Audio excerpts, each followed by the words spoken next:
आज समान Yes, sir. Ahmad Yes, sir. Ahmad नासर Present. Rehan Bajwa Present. Hasan Bajwa Present. Abdullah Bajwa ईसा Bajwa Present. Umar Bajwa Present. सारे आए माशाल्लाह जबरदस्त। अच्छा मैं तो हुण करने सवाल ते जेड़े बच्चे नूं सवाल ना आया उन्होंने मार पेगी समझ लगी मैं दसदा उसकी बहुत बिगड़ गई समझ लगी। समान सब तो पहले तू मैनूं दस ते 65 नूं की आंदे ने इंग्लिश च? 1 ਤੇ 9 65 नूं 1 9 आंदे ने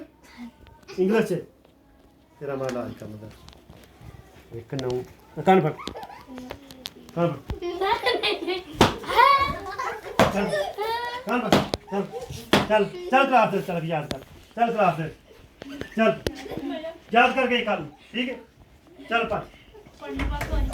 चल चल चल जल्दी चल ਤੁਹਾਨੂੰ याद नहीं रहता चल पढ़ अगे आ गया अहमद अहमद तू दस 35 ਨੂੰ ਇੰਗਲਿਸ਼ ਕੀ ਆਂਦੇ ਨੇ 2 6 ਇਹ ਕਿਹੜੀ ਇੰਗਲਿਸ਼ ਹੈ ਕਿਹੜੀ ਇੰਗਲਿਸ਼ 2 6 ਹਲਕਾ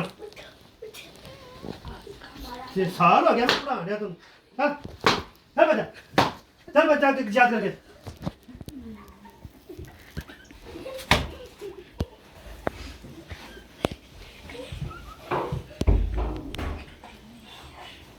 याद नहीं यार अब तेन आती कुछ यार अच्छा तू दस क्या 68 8 ਨੂੰ 68 शाबाश शाबाश शाबाश ठीक है तू तो उठ जा अगे कर जान को आती चीज 36 ਨੂੰ ਕੀ ਆਂਦੇ ਨੇ ਇੰਗਲਿਸ਼ ਚ 5 ਤੇ 6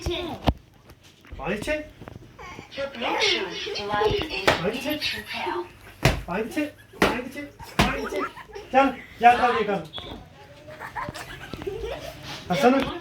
तेरे दाने निकलना तो लाए करना 65 ਨੂੰ ਕੀ ਆਂਦੇ ਨੇ 78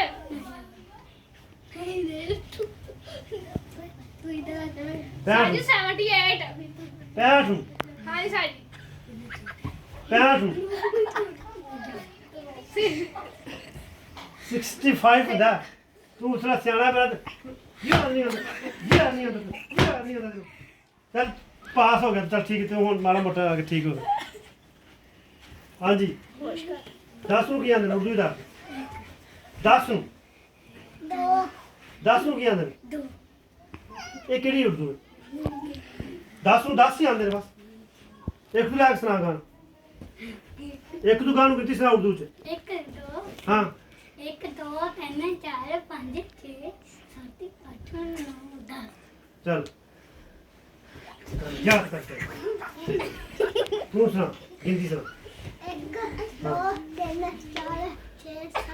8 9 10 11 12 13 14 15 15 15 बस 16 17 18 हाँ हाँ ऊंची बोल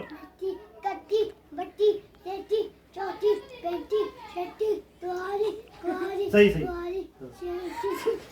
सही सही चल याद करके चलो हैं ऐसा आप सुनाओ तुम्हारा गांव कहाँ है नहीं तुम्हारा गांव किधर है कौन से गांव का तुम रहते हो तुम्हारा गांव किधर है शहर में कौन सा वाला शहर तुम्हारा पापा क्या करता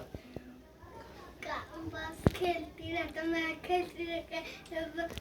बाइक से कभी बाइक लेके बाइक चढ़ जाता है पापा भी खेलता रहता है